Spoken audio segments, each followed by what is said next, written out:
11 দফা দাবিকে সামনে রেখে কাকসার বিডিও অফিসে বামেদের মিছিল ও ডেপুটেশন। 11 দফা দাবিকে সামনে রেখে বাম সংগঠনের পক্ষ থেকে সোমবার বিকেলে কাকসার বিডিওকে ডেপুটেশন দেওয়া হয়। এদিন ডেপুটেশনের আগে কাকসার ডাকবাংলো মোড়ে অবস্থিত সিপিআইএমের জোনাল কার্যালয় থেকে একটি মিছিল অনুষ্ঠিত হয়। কয়েকশো বাম কর্মী সমর্থকদের নিয়ে এদিন কাকসার বিডিও অফিসের সামনে এসে মিছিল শেষ হয়। মিছিল শেষে বিডিও অফিসের সামনে একটি সভা অনুষ্ঠিত হয়। সভার শেষে কাকসার বিডিওর কাছে 11 দফা দাবিতে ডেপুটেশন জমা দেন বাম কর্মীরা। বাম নেতা শেখ শামসুজ্জোহা জানান, রাজ্য সরকার পরিবর্তন হওয়ার পর যে সমস্ত মহিলার জন্য অন্নপূর্ণা ভাণ্ডার প্রকল্পের আওতায় তাদের ভাতা দেওয়ার কথা ঘোষণা করেছিল, সেই মতো এখনও বহু মহিলা আবেদন জমা দেওয়ার পরেও তারা কোনো টাকা পাননি। তাই অবিলম্বে যাতে সমস্ত মহিলা তাদের টাকা পান সেই বিষয়ে দাবি জানানো হয়েছে। এছাড়াও কাকসা ব্লকের প্রতিটি এলাকায় 125 দিনের কাজ যাতে চালু করা হয় সেই দাবি করা হয়েছে। পাশাপাশি যে সমস্ত গরিব মানুষ এখনো পর্যন্ত সরকারি আবাস যোজনার আওতায় বাড়ি করার টাকা পাননি, তারাও যাতে দ্রুত আবাসের টাকা পান ডেপুটেশনে সেই দাবিও তোলা হয়েছে। এছাড়াও নিকাশি নালা এবং পানীয় জলের সমস্যা সহ 11 দফা দাবিকে সামনে রেখে তাদের এদিনের কর্মসূচি পালন করা হয়।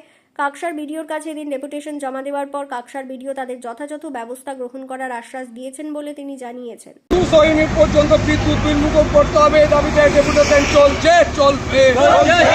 আর স্মার্ট মিটার বসানোর সিদ্ধান্ত বাতিলের দাবিতে আজকে বিডিও নিকট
আমি তাদের বামপন্থী গণসংগঠনের সমূহের ডাকে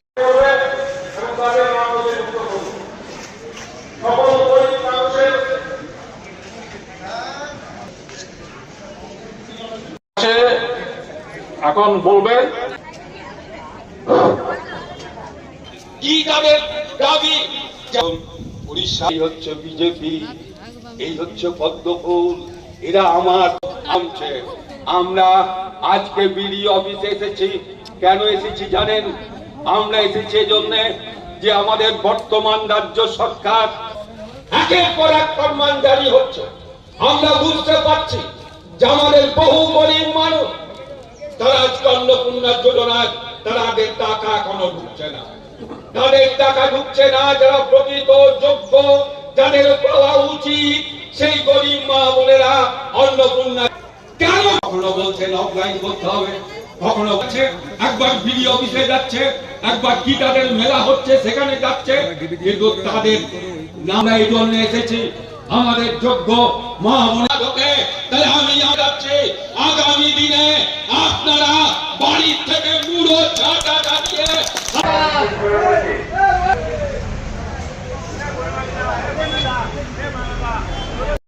আমাদের নিজস্ব বিভিন্ন বিষয় নিয়ে এসেছি। কাঁচা বাড়ি আবাস যোজনা এখন পঞ্চায়েত থেকে সার্ভে হচ্ছে, কিন্তু অনেক গরিব মানুষ আছে এখনো পর্যন্ত কাঁচা মাটির বাড়ি আছে। আদিবাসী পাড়া, SC/ST পাড়া, সংখ্যালঘু বিভিন্ন এলাকায় সব পঞ্চায়েতেই দেখেছি প্রচুর কাঁচা বাড়ি এখনো সরকারের ঘোষণা মতো 22 সালের মধ্যে শেষ হওয়ার কথা ছিল, কিন্তু এখনো পর্যন্ত হয়নি। দেখছি নতুন নতুন করে সার্ভে হচ্ছে। আমরা চাই প্রকৃত গরিব মানুষ যাদের হচ্ছে মাটির বাড়ি, তাদের জন্য অবশ্যই পাকা বাড়ি, এই জন্য এসছি। তাছাড়া ধরুন আরো হচ্ছে অন্নপূর্ণা ভান্ডার টাকা পাচ্ছে না, যাদের হচ্ছে রাস্তাঘাট এলাকায় প্রচুর জলজল হচ্ছে, ড্রেনগুলো বন্ধ হয়ে গেছে, জল নিকাশের ব্যবস্থা নেই, সেই সমস্ত জন্যও আমরা দাবি নিয়ে এসেছি। এবং বয়স্ক ভাতা কোনটা কে ভাতা পাচ্ছে এখন কিন্তু বুঝতে পারছে না। তারা হচ্ছে ভাতার জন্য স্যারকে বলেছি, বিডিও সাহেবকে, উনি বলেছেন না আমাদের ভাতা সব ছাড়া হচ্ছে, কিন্তু অনেক সময় ডিবিটি লিঙ্ক নেই, তার জন্য অসুবিধা হচ্ছে। তো আপনাদের যদি কোনো দাবি থাকে আমাদের দিয়ে যান প্র্যাকটিক্যাল, সেগুলো আমরা দেখবো যে কেন ভাতাটা পাচ্ছে না। এবং হচ্ছে যারা ট্রাইব্যুনাল হচ্ছে আমাদের কাকসা এলাকায় ভোটের আগে প্রচুর লোক এসে নাম বাদ গিয়েছে। আমরা হচ্ছে ট্রাইব্যুনালের জন্য অনলাইনে করেছি, অফলাইনে করেছি, বর্ধমান কোর্টে জমা দিয়ে এসেছি, এখনো পর্যন্ত কোনো তাদের সুরা হয়নি। কেন? তারা হচ্ছে প্রকৃত যারা মানুষ আমাদের এখানে দীর্ঘদিন ধরে বাস করছে, তাদের জমি আছে, জায়গা আছে, কিন্তু তাদের নাম কেন এখনো পর্যন্ত উঠছে না? এই সমস্ত দাবি নিয়ে আমরা, নতুন সরকার বসেছে, আমরা চাচ্ছিলাম যে একটু সময় নিই, কিন্তু দেখছি না, গরিব মানুষ অনেক তারা বঞ্চিত হয়ে যাচ্ছে। তাদের নাম যাতে আবার নথিভুক্ত হয় ট্রাইব্যুনাল থেকে, তাদের হচ্ছে নর্মালি ভাবে যেমন ভোটার লিস্টে নাম হয় সেগুলো আসুক। আরো অন্য বিষয় নিয়ে বিবিধ আছে, স্যারের কাছে সমস্ত তালিকা আমরা দিলাম, উনি বললেন, আশ্বাস দিলেন যে আমরা চেষ্টা করছি, যেগুলো সমস্যা আছে আমরা মেটাবো। এটাই স্যারের কাছে। আমার নাম শেখ শামসুজ্জোহা, আমি হচ্ছে কাকসা গ্রাম পঞ্চায়েতের ছিলাম। দলে বর্তমানে CI2 জেলা নেতৃত্ব, কৃষক সভা দায়িত্বে আছেন, আমরা অনেকে এসছেন, এবং হচ্ছে আমার দল হচ্ছে ভারতের মার্ক্সবাদী কমিউনিস্ট পার্টি, CPM পার্টির পক্ষ থেকে আমার ডেপুটেশন।